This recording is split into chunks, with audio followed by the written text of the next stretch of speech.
Welcome. Jump into the Compassionate Leader Circle podcast, where leading with love isn't just nice, it's genius. I'm Laurel Donnellan. And I'm Daryl Brown. We'll unpack business strategies infused with empathy and action, driving both profit and purpose. Our world is ever-changing, so discover how the savvy leader wears compassion as their power suit.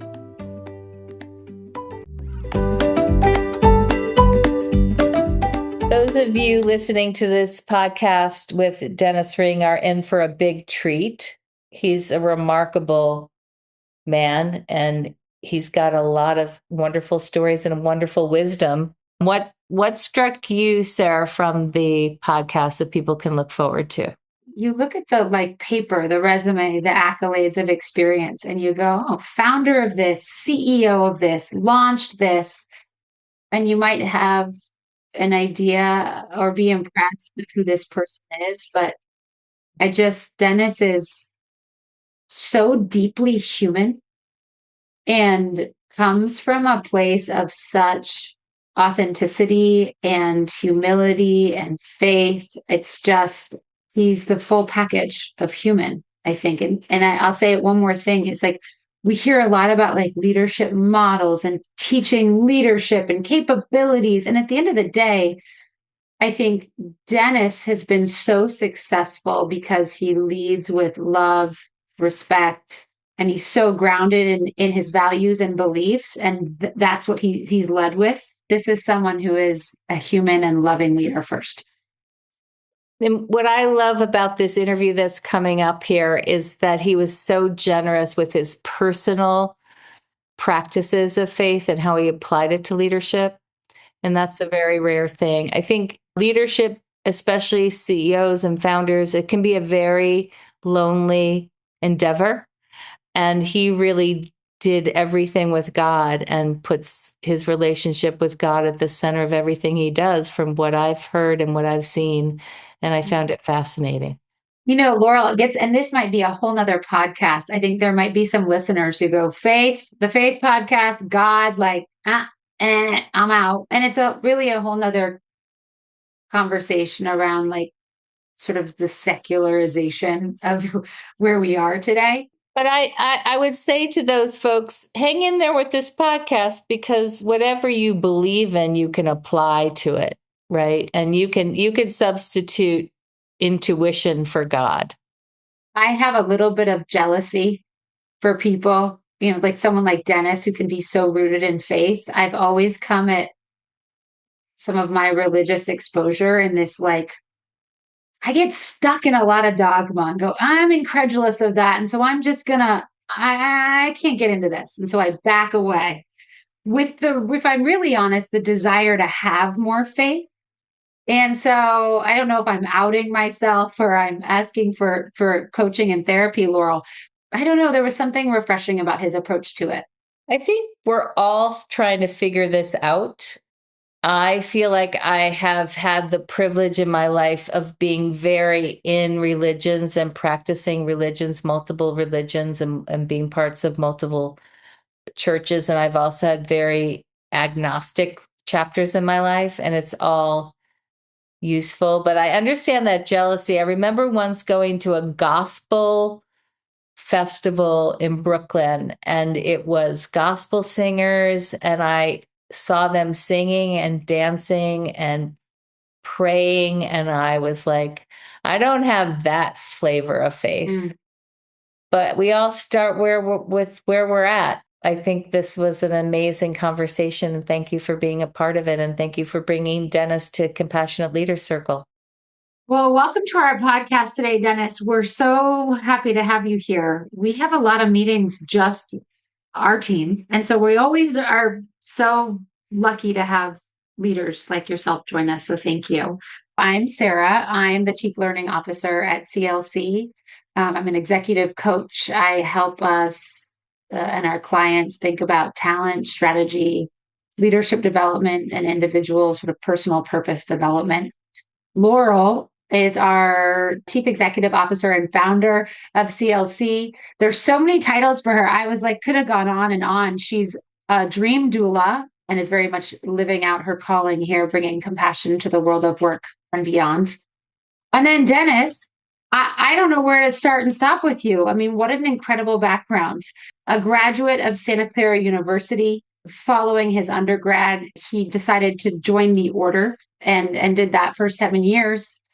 He went on to Yale School of Management. He's an accomplished CEO and founder, founding the Whole Foods 365 brand, along with the founder of CEO John Mackey.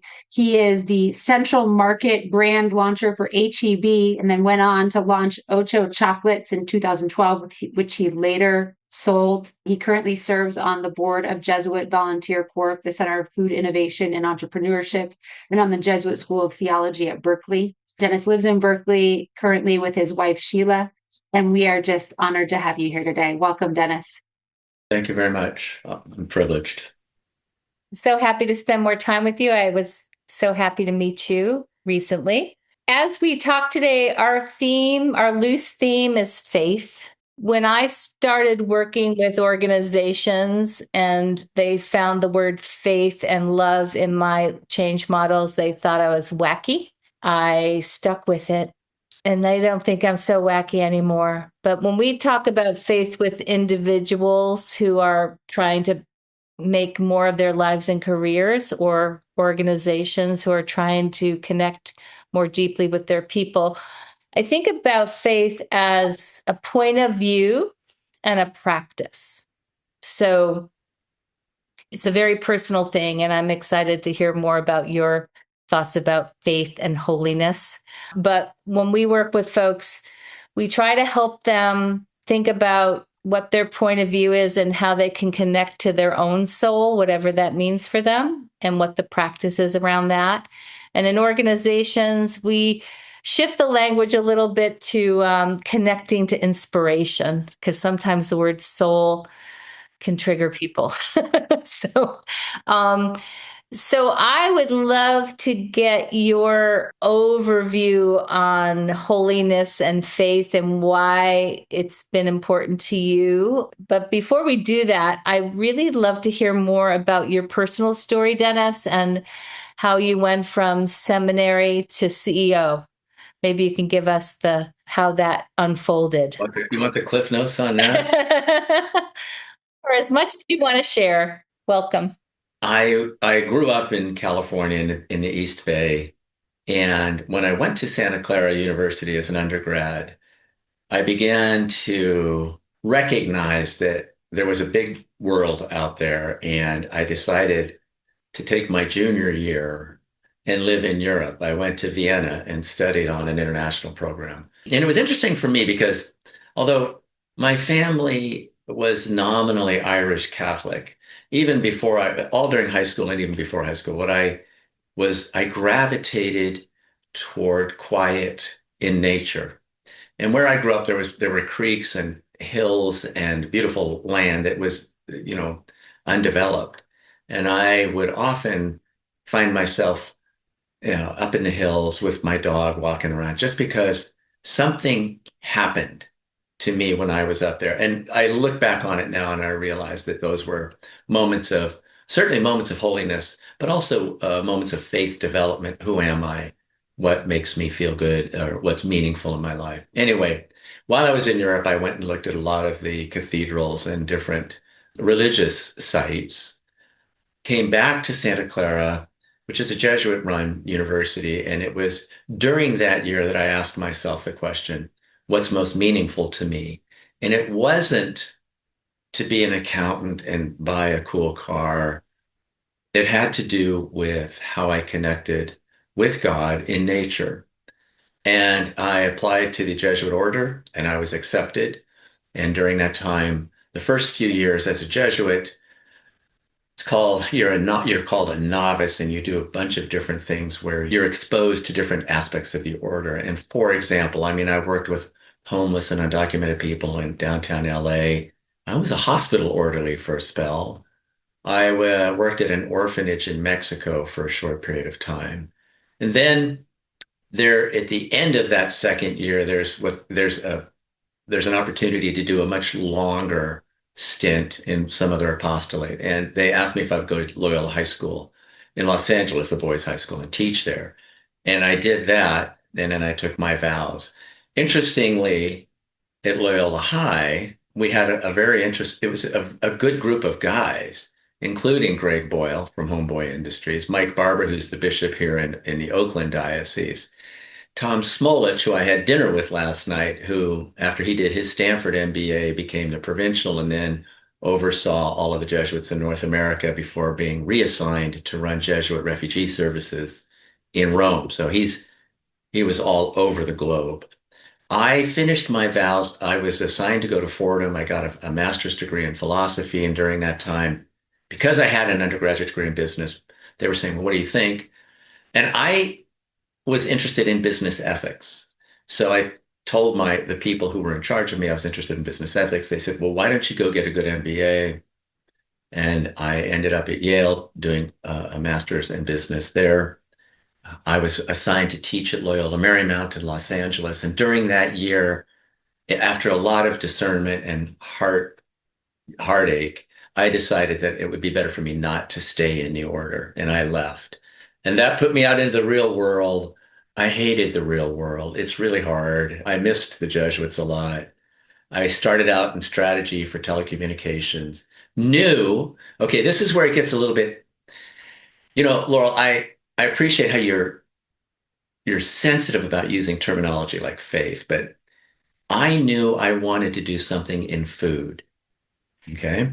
And I wanted to do something in food because the most meaningful and memorable experiences I've had in my life have been at the table with people I care about having a good meal. And in the Jesuits, this was very common to celebrate for feast days. And even when I was in business school, I was with a group of people who liked to cook. And I got into food. I started working originally. Well, I mean, I was in telecommunication strategy, which was, I mean, it was killing me. It was so meaningless and so artificial in terms of who I felt I was as a person. But look, I just left the order. I didn't have a car. I didn't have a bed. I just took the first job I could get. So I did that. Hated it, knew I hated it, got into food, worked as a buyer at Grocery Outlet, the chain here in California, was recruited to go in to work at the Costco buying office, to work with the buying team as an outside company. And it was during that time where I had done some private label development for Costco. I had also been in touch with some people at Whole Foods. This led to a meeting with John Mackey, who was the CEO. I brought in another guy who had worked with me at Grocery Outlet. He was a former Trader Joe's employee. And we had both worked a little bit with Joe Cologne, Trader Joe. But I said, you need an affordable private label. And I'm really skipping over a lot of juicy stuff. We're going to come back and ask you questions, Denis. Yeah, okay. This is a really good story, though. It's so good. We start doing this program for Whole Foods, and I had ownership in the brand, the 365 brand, and John bought out that ownership after 5 years. I stayed around for another year, left, started my own company, and immediately HEB called up and they said, "Hey, can y'all do for us what you did for Whole Foods?" And I said, yeah.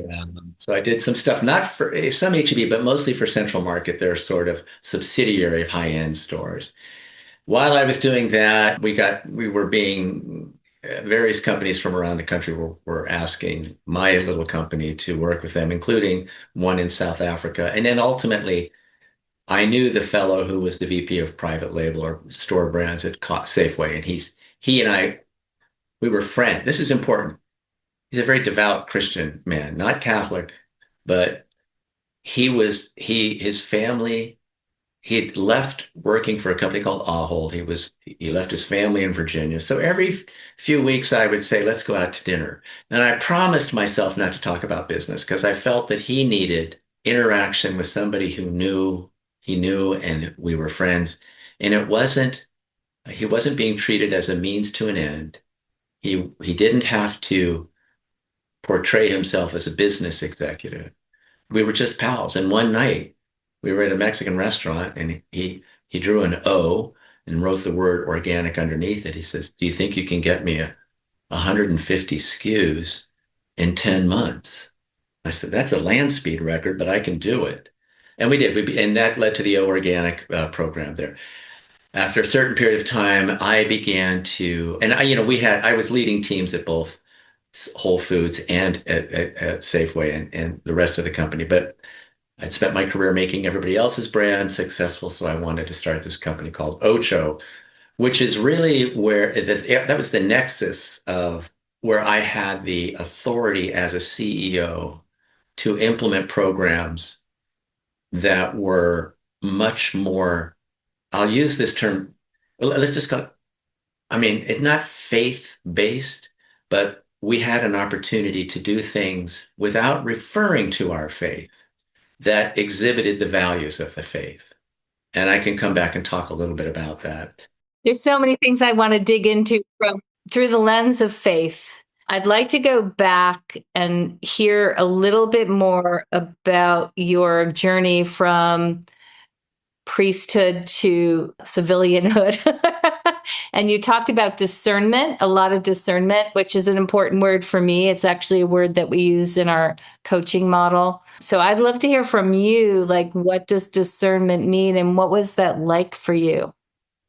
That's a really good question. And I could talk for 7 hours on this, but I'm not. I'm trying to do it for. Well, we might have to do a series with you, Denis. This is the first one. In the Jesuit tradition, discernment is an essential characteristic of our faith. And it has to, and Ignatius, when he founded the order, had certain guidelines for how discernment takes place and how to evaluate what's happening in your heart during discernment. And it took me a year. And my spiritual director at the time recommended to me a phrase as a guide, as a guiding light that I have used ever since. He said, Denis, choose to do that which is most life-giving. Mm. And this led to conversations. His point was, it may be that what's most life-giving for you isn't ordained priesthood. It may be that what's most life-giving for you may include getting married, having kids, a career, a creative professional career. That was the light that sort of held me in a very dark place. I hated leaving the Jesuits. I mean, and I'm still very close. I mean, like I had dinner with like one of my guys I met, 4 years ago. And my best friend is now the university chaplain at Santa Clara University. And he and I are going to go for a hike in a couple of weeks and have dinner. But I love the order. It wasn't right for me. It works beautifully for some people, but I hated leaving the order. And so I didn't. In fact, I sometimes think of myself as a lay Jesuit because I am trying to carry out the faith and spiritual practices of which I picked up in my own Jesuit formation. Well, I know enough about Jesuits that they are very serious about service and giving back. And I think from what I know about you, it sounds like you've blended your civilian life and your Jesuit life through business decisions. So I'd also like to go back to the original mission and vision for 365. And for those listeners that don't know what that is, maybe you could tell us a little bit more about that. And I live in Austin, so I've been going to Whole Foods since they started, to the flagship property, and I have a 365 near me. So, and food is also near and dear to my heart. So there's a lot of connection. Well, the premise for 365 at Whole Foods was to create a more affordable line of products. It wasn't faith-based. For me, I drew energy from the creativity because in the end, what I told John wouldn't work for his company. This irritated him. I mean, we were in a meeting for 15 minutes and I said, I won't work for you. And he's curious as to why. And at the time, Whole Foods had this consensus decision-making model, which I call the kumbaya model, where you sit around and you talk about how you feel. You can't make a decision. And I said, John, I can't take that. I don't have the strength to endure that. He came back a month later and said, I'm going to put you and the guy that I had with me, Bob, you're in charge of everything. And this was what's really exciting to me because it afforded me an opportunity to be super creative in terms of product selection, And then he said, you're in charge of designing all of the packaging. You have, you choose the product, you choose the vendor, you choose the price point, which really upset people at Whole Foods because I was keeping a lower profit margin per item in order to make friends. I kept saying we're making friends, but also, I mean, and this opened the door to, okay, so we were in charge of everything. And John said, if you succeed, I'm going to buy you out in 5 years, you'll make some money. If you fail, you're not, he created a separate subsidiary. You're not technically an employee of Whole Foods. So if you fail, it was like Mission Impossible. Like, I will disavow any knowledge of your existence. And it took off. It was here. But the point was, for me, that wasn't ministry. That was creativity, and it was people at table. And what ended up following from that were deeply nourishing relationships with my vendor community and some other people in the company.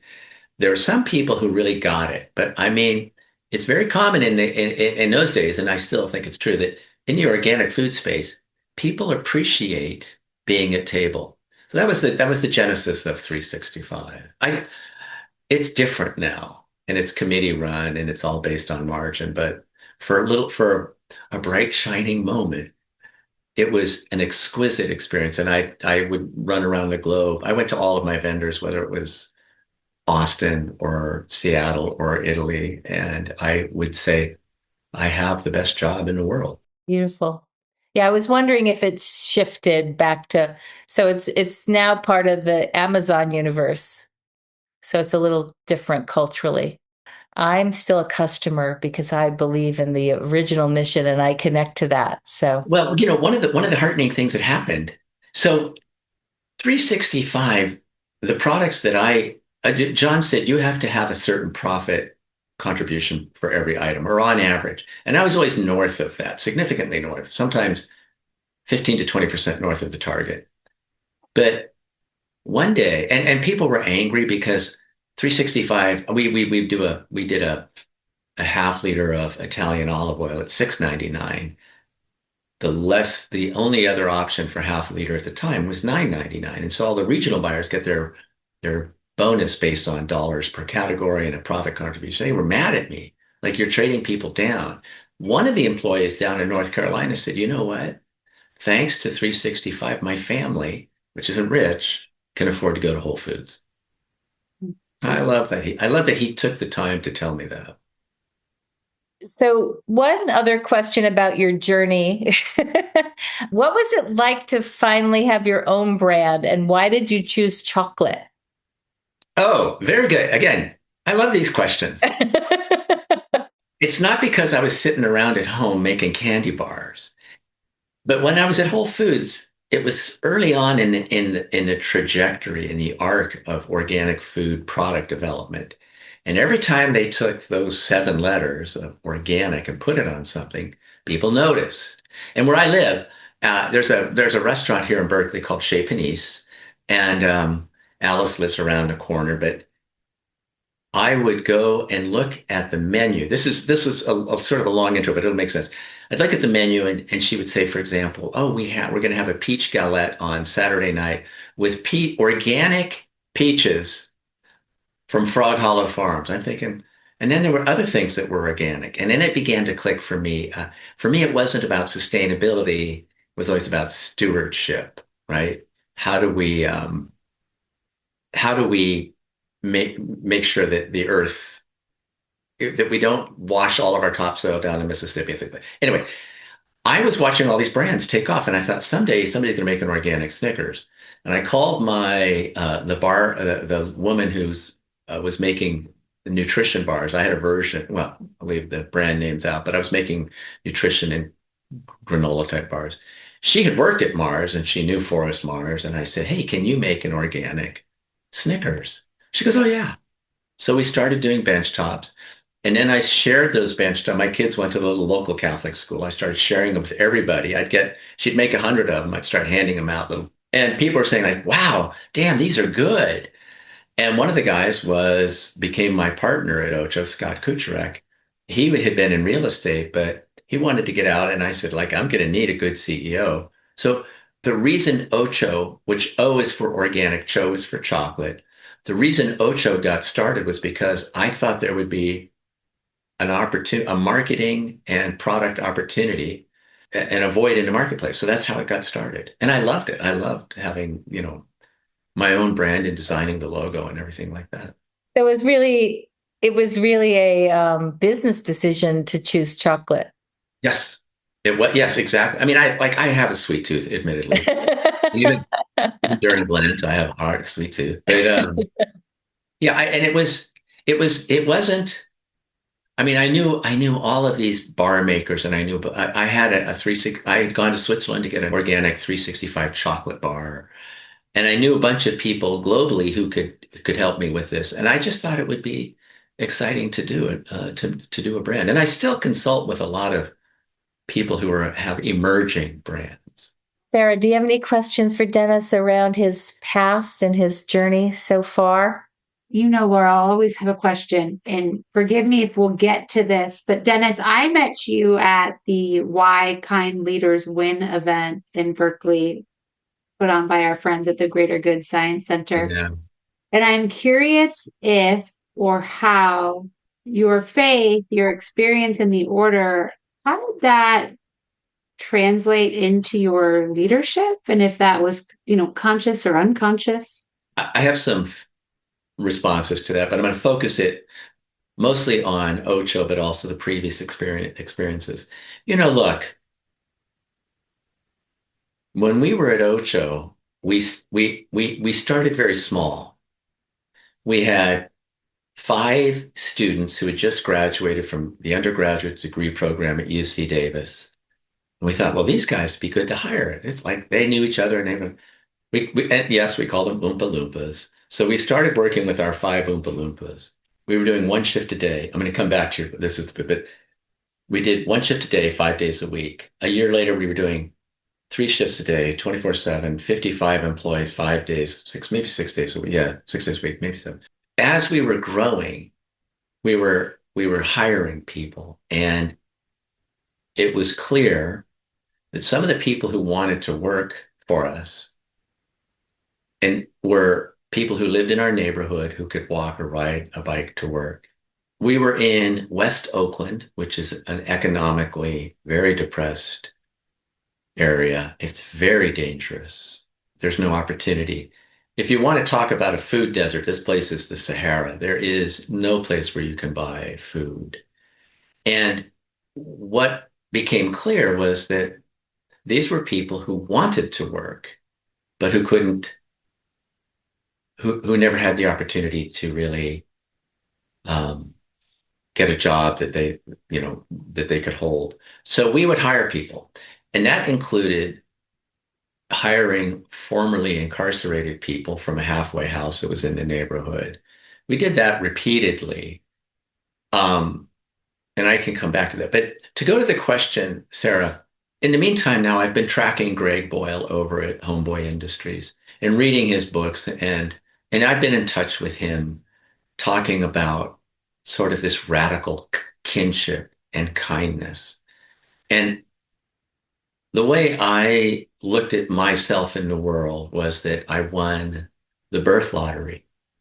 I was born a white male in America in the 50s, and I'm well educated, and there were opportunities that I didn't even have to seek out that presented themselves to me because of those experiences. And one of the guiding lights in my life then became, well, I have no dignity as a man unless I help create circumstances where people who didn't win the birth lottery at least get a chance to participate in the upside of life, right? I can tell you some stories about that, but in Ignatian spirituality and in Catholic social teaching, there is a theme of reaching out to those in need, to be compassionate, to be respectful, and to be celebratory in these relationships. I remember I was in high school and the first part of college, I had a summer job. It was manual labor, literally like digging ditches. And they wouldn't refer to me by name. They wouldn't say, hey, Dennis, can you go to the truck and get this tool? It was, hey, summer help. And I had been degraded into, they didn't bother to speak my name. And I remember that because the anonymity, and it wasn't maybe degradation intentionally, but it was, I wasn't, I wasn't worthy enough to be called by my name. And I carried that forward the rest of my life to make sure that whoever I was working with, I would take time to create a personal relationship with.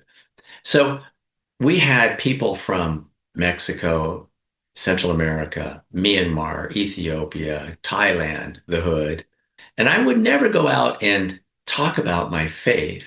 They knew that our leadership team, and Scott, my partner, I met him as he was a parent at the local Catholic school. There was never conflict with there was a little bit. There's never serious conflict with the leadership team because I was willing to give more than was expected. I would pray about this and I didn't want to say, oh, I want you all to be Catholic or I want you all to be Christian. It was, I'm treating you all with respect and dignity because I'm fond of you for who you are. Let me give you two examples where my faith was activated, as I just described. One was with a woman who had worked for us, and she got her daughter to come work for us. They lived in West Oakland, rough. One day she said, hey, Mr. Dennis, when I put my hand on the wall of our apartment, I feel heat from the wires. She says, we're afraid. And I said, should be. Do you know anybody who has an apartment? So I called around some friends. I didn't get an apartment, but I would check in with her every few weeks. She worked for us. Her daughter worked for us. Her son worked for us during the summers and worked side by side with my son. And they live in economically stressed circumstances in Oakland. So I saw her, when she goes, hey, we found a place. I said, oh, great. When are you moving in? She goes, this weekend. I said, cool. So I had gone on a business trip. I came back Tuesday. I said, how's the new place? But for her and her daughter. She said, well, we didn't get it. I said, what happened? Somebody get it? She goes, no, they raised the security deposit from $1,000 to $3,000 because we're Section 8, which is the subsidized housing in California. So I'm looking at her, and I mean, you can imagine what's going through my mind. This is a woman whose two kids worked for the company, my son knew her family. And I said, well, is it still available? She goes, yeah. I said, at the next break, go call the landlord and tell him you have the money. She goes, what do you mean? I said, I'll bring a check tomorrow, $2,000. And so the waterworks started, and her daughter was there, and she goes, well, I said, just let's not talk about it. I'll give you the money. And I had to write out the check. I said, do you use check cashing services here in the neighborhood? Because they take a certain percent, like sometimes 20%. She goes, yeah. I said, well, does anybody in your family does anybody have an account? She goes, yeah, my son. So I wrote out the check to him, gave it to her. And they got the spot, they got the place. And I never raised that question again. And I figured at some point she would come and say, well, how do we pay you back? And she did do that. I mean, she recognized that an act of generosity had taken place. And she said, I could start paying you back monthly. I said, no. As long as you're working here or as long as you're in the apartment, let's just not worry about it. I didn't want, the way I look at it is if I were her and someone had been generous to me, I would want to repay, but I also didn't want her to feel indebted or constrained, or I didn't want to degrade her dignity as a woman by saying, oh, okay, well, you can start paying me back. There's another episode. And this was me saying, in my life, I have been privileged and blessed are the poor. Okay. I can't solve all of her problems, but I had an opportunity. There's a guy named Jim Keenan who is a theologian at Boston College, a Jesuit. And I read his book last summer. It's called A History of Catholic Social Ethics. And his tagline, he has two really cool taglines. One is, sin is the failure to bother to love. Mm. The other one is love is a willingness to enter into another person's chaos. So I entered into her chaos and I made sure that it wasn't a failure to bother to love. An opportunity presented, and I felt I had no other no other recourse. So, but then some time later, a few years later, a guy came in one day to interview for a job, older man, 45, maybe 40. And we hired him. He was great. It was lovely to be there. I really enjoyed the guy because he was cross-cultural. He got along with all of the different racial groups in the organization. Showed up, didn't gossip, was joyful. One day he didn't come in on a Monday. He's gone. I didn't know until he disappeared that he was formerly incarcerated. Okay, and he was gone. And so we were trying to call his mom. I knew he was living with his mom, but he had a relapse. I think he had a drug binge on a weekend, and he was gone. Nobody knew where he was. A few months later, 5 o'clock, 5:30 in the afternoon, I get this phone call from an attorney. She announces who she is. She says, I'm representing a former employee of yours, which is like, oh God, no. There's like somebody's cooked up a fake lawsuit, right? And she said that his name, and I said, where is he? And she says, he's incarcerated. I said, is he at Santa Rita? She said, yes. I said, can I see him? I want to go visit him. She said, funny thing. That's why we were on the phone. He was going to appear before the judge tomorrow for a hearing. And she had asked him, is there anybody you know who can write a letter for you on behalf of your conduct and present it to the judge? And the opening line is, as soon as he is out of jail, he has a job in our company, no questions asked. The guy needed a chance. I mean, everybody makes mistakes, and everybody makes these same mistakes repeatedly, right? And so I wrote this letter, and I sent it over. I said, like, oh, in 10 minutes after this phone call, you'll have a letter in your inbox. But what I wanted was to go to the courtroom, and I said, all he needs is to look me in the eye. If I look him in the eye, he will know everything about what's going on. And she said, yeah, it's going to be hard. It could be at 8 in the morning. It could be at 4 in the afternoon. I didn't get to see him, but he did get released. He came back, and then he had to go through the system. He had to move up to a different county for a 12-step program. But look, this isn't about me seeking attention. This is about a person who has an opportunity, who encounters a holy moment and responds in a way that endeavors to promote, respect the dignity of another person. Well, I appreciate these stories so much, Dennis, and I think our listeners will appreciate them because we all have faith of some sort. We may not all have religion, but we have faith in belief in something. And I think sometimes we're so inundated with rules and policies and HR handbooks that we forget to act from that faith. And both of your stories really demonstrate being compassionate in a way that may be a little strange to some people, but authentic, and I think we have to put the rule book aside and go into our hearts a little deeper to make better decisions as leadership, as a society. So they're beautiful stories and we appreciate them so much. So now that you are no longer a CEO, what are you doing now?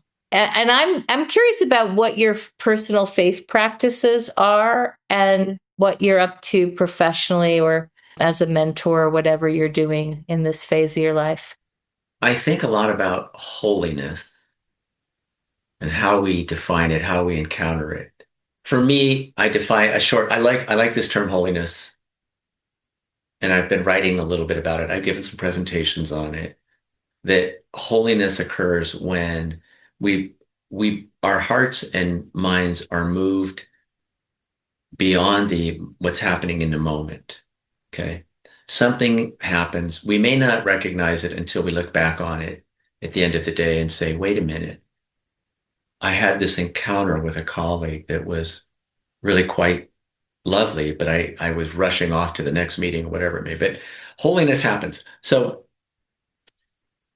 I'm looking at this and I think, wouldn't it be nice if I paid more attention to holiness, trying to explain what I think it is? Because I think it floats above all the world religions and all of the world practices, Islam, Hindu, Buddhism, yeah, Buddhism, holiness, but not a monotheistic God, and Christianity. In all of human history, there have been practices where people do things to try and experience something that could be defined as holy. And I'm less concerned about what brand of holiness this is, and more concerned about the fact that there's something that, if we're paying attention, is happening in our lives and can open the door to reflection and prayer or some connection to a loving creator. I love the 12-step language because, like Laura, you were saying that you have used this terminology faith. And I have written some stuff, and I'm in touch with some social scientists who say if you use God, if you even use the word God or faith, you're going to lose everybody, all of the, everybody under the age of 40. I disagree with that. But I think that we all have access to moments of holiness in our lives, and it's a good practice to reflect on it. What I'm doing, though, I've helped start I'm really concerned. This is going to sound really bad. I got to make sure I don't misstate this. I grew up, when I was 25, I lived in a community of men who were 50 and 75 and everything in between. And we would sit around at dinner and they would just, we were loyal, loving friends. There's lots of joy and razzing and challenging and support. I mean, I was loved by people who cared about me, men who cared about me.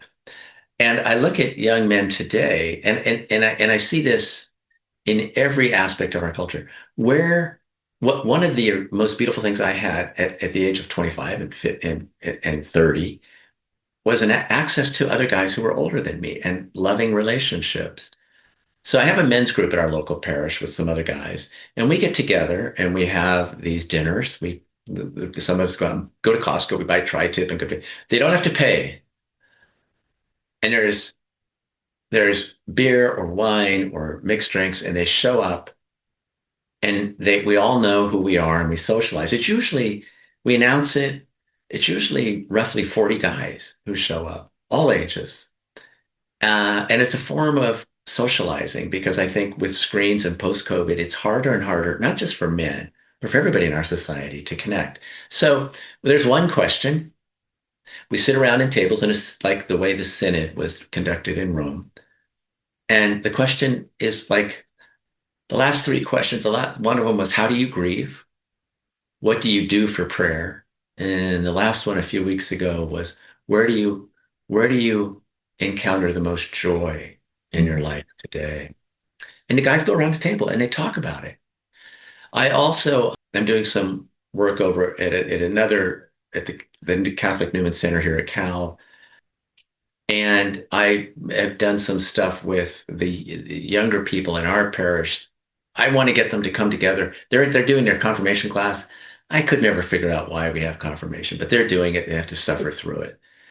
I've talked to them twice, and I'm trying to figure out whether we could have like a special, musical evening for them. Or I like the idea, because I'm in the food space, like, well, I'll invite 20 or 30 people over to the kitchen. We'll just cook something up. It might be Italian, that we'll make spaghetti, we'll do something, and just have that process of making a meal and then sharing it afterwards. Also, I have a pizza oven in my backyard, so I invite a lot of people over this goes back to our homegirl story. I'm blabbering, I know, but I mean, I'm cognizant that we might have to be respectful of the time here. I can tell you what we did on Friday and we'd love to hear it. And I think where we're getting to is hope for the future and yes, how you can impact younger people. And yes. 100%. So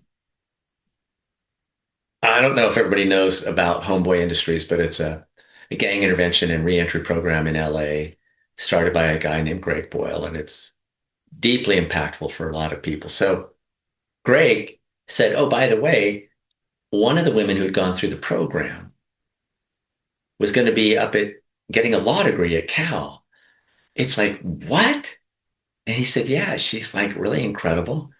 She was in and out of foster homes and other issues. She, left Homeboy, came back, left, came back, got, had her tattoos removed, went to junior college, got into UCLA, and then got into Cal Law. I got into Yale. I couldn't get into Cal Law, but anyhow, um, she's there. And I tried to I tried to connect with her last year, but she didn't. But on last Friday, we finally connected. And my whole goal was to make sure she had a friend in Berkeley. That's all I wanted. I mean, she's from gangland, Los Angeles, South Central, right? I'm not, maybe she's from a different neighborhood, but I just thought, wouldn't it be nice if she had a friend in Berkeley? So we had coffee and she was telling me about her life and her 9-year-old daughter, and smart, compassionate, joyful, honest, unashamed. And I was so taken. I said, listen, why don't you and your daughter come over to my house on Sunday? And every Sunday night, my daughter and her husband and their baby come over. I always have people over on Sunday night. It takes a long time to fire up the pizza oven. It's a wood-fired pizza. So it takes a few hours. I always make the dough. Everybody gets to make their pizza. So I said, why don't you and your daughter come over? She goes, oh, right. And I sent her some pictures of other kids who'd come over to the house making their pizza. So she thought that was kind of cute and fun. So they came over, and it was and we were all just amazed at how comfortable she was, and how open she was about her own personal history. Greg Boyle is pretty successful in LA, and he goes to these fundraisers and stuff. And I think she's been to a few of them, but it's not the kind of experience that she gets very often, where somebody says, bring your daughter over and we'll make pizza. And it was kinship. That's what it was. Cool. Our time today is coming to a close, but I've loved the conversation. Sarah has a couple of more questions for you, and then we'll wrap for now. And then Sarah and I will be making an appointment to come over for pizza. It's all academic research, right? Yeah, precisely. So we like to wrap our conversations with two questions, which is, Denis, what leadership lesson, one leadership lesson would you share with our listeners? And then what life lesson would you share with our listeners? The leadership one would revolve around recognition of, or the importance of, humility and recognition of luck. A lot of people who are in senior management, I mean, the people I've met who have emotional intelligence will say, I got lucky. Or, everybody says, oh, I work really hard. I hate hearing that. The guy, anyway. So humility, that you don't have, as a leader, you never have all the answers. You need other people. You're going to have feelings. Before we did the Greater Good Science Center, I was talking with Kia, and I said, like, how many of these CEOs go home at the end of a hard day and weep and cry into the arms of their partner? It happens all the time. It's overwhelming. But humility and a willingness to receive feedback honestly.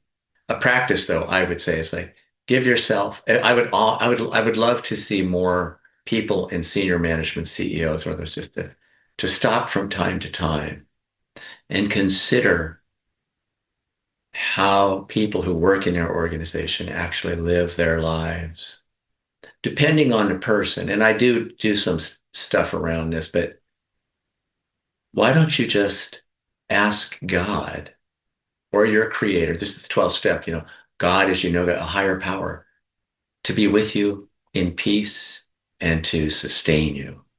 And allow your brain and your soul the quiet moment from time to time to just say, wow, I'm so privileged and I've been lucky. And therefore I need to move into the world with love and compassion and humility. The life lesson would be allow love to operate. Michael Pollan, the writer, also did a book on LSD and hallucinogens. He was researching it. And when asked what he was on an LSD trip, which I would never take it. It scares me, and he was being interviewed, and the interviewer said, well, what was the great universal insight that you got? And he said, it's all about love. And it is, however we can encounter it. That's a beautiful ending to a beautiful conversation. Thank you for your time, Denis. And we look forward to continuing the conversation and eating pizza with you at some point. What's your favorite topping? Arugula, olive oil, garlic. I grow arugula in my backyard. Arugula is a hit. Sarah, what's your favorite topping? Well, all vegetables. So bring family arugula, throw it on. And backyard tomatoes. Yeah, exactly. All right. And that's a heart-wrapped episode of the Compassionate Leader Circle podcast. May your compass always point to kindness. As you navigate the world, let compassion be your North Star. Join us next time as we continue to redefine success one heart-led decision at a time. Lead wisely, lead with heart. You can learn more about us at compassionateleaderscircle.com.